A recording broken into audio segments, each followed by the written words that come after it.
I'm Alex's audience. Y'all seen Sharknado, Hi. dude? Hi. Okay, so the United States government has made many questionable decisions in its history, and us Americans, we know that, right? However, us citizens still allow this to happen. We allow our government to act poorly.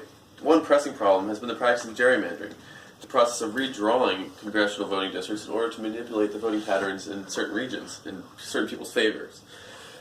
This process leads to unfair elections and voting results. Therefore, this faulty practice must be forced to stop because of the unnatural edge it gives to certain parties or people.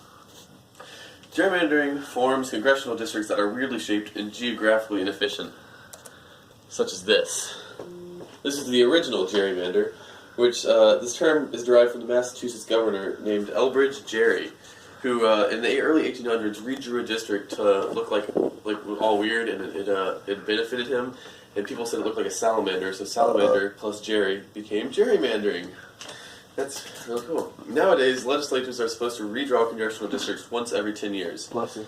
Instead of convening to redistrict on the basis of population shifts and demographic changes, as would make sense and be smart, politicians use their redistricting sessions to shift more power into their own hands. And thus, the aforementioned unnatural edge that parties gain due to gerrymandering is born. Once election happens, these unfair districts keep giving these people more and more power, and they allow to maintain the power by having voting areas made to allow for certain voter groups to be put together in one spot. So, like, if the politician knows that he's going to lose the black vote, he would have put all the black people in one weirdly shaped district, so that he only loses one district and he wins the final election. Can you understand? Yes. No. The results in this election means that even though you might have won the majority of votes, you still don't win the election because of how elections happen in the U.S. In an election in Pennsylvania in 2012, the majority of votes were Democratic, but Democrats ended up with less than a quarter of the seats in Congress. This is because of poorly, or expertly, depending on the viewpoint, drawn districts that really helped out the Republicans and screwed over the Democrats. It gets to the point where having elections is merely a necessary procedure that politicians must endure, and the voters really don't have any say. Like, they're going to do what they're going to do, they're going to vote who they're going to vote for, but no matter what they do, the same politicians are going to get elected because of this faulty practice. This undermining of democracy perpetuates the system in which the voter is an oblivious tool for legislatures. The New York Times editor Michael Hamm warned that this practice has the possibility to be vastly taken advantage of, especially with today's technology. However, today's technology also offers a great solution: algorithm-based districting.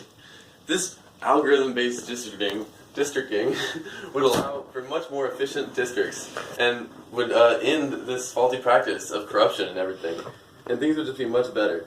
This is why it is necessary to optimize the results through more efficient districting. Software engineer Brian Olson created a computer algorithm that remakes congressional districts in the most efficient way possible. It's just great. This would allow for more fluctuation in the legislation of states. You're a dumbass. It'd be a lot, what? How do I zoom out? Oh, zoom, like, how's this in? Like crazy, god damn it. Now he's gonna have to. No, I don't redo it, okay? What? What? You gotta redo it. Just redo it. Redo it? No. No, just go. Just finish it. Yeah, it's I'm fine. gonna just finish it. You're That's right. fine. That's alright, okay. Oh, Sorry about that, we had technical difficulties. I'll get back to my speech. The leading party would not be able to stay in power for so long and so corruptly for so much longer, okay? So, if you use this algorithm-based districting, which is fair and not corrupt, then politics would be much more fair and much more variable, and things would get accomplished a lot more, and the people's say would happen a lot better. So, the American political system is already twisted and inefficient enough. Ending the practice of gerrymandering would help it become a better place, and we can make America great again. Gerrymandering is a gross distortion of democracy and the people's rights.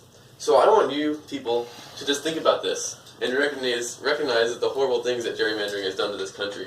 And so maybe next time someone talks to you about it, you can tell them how bad this really is.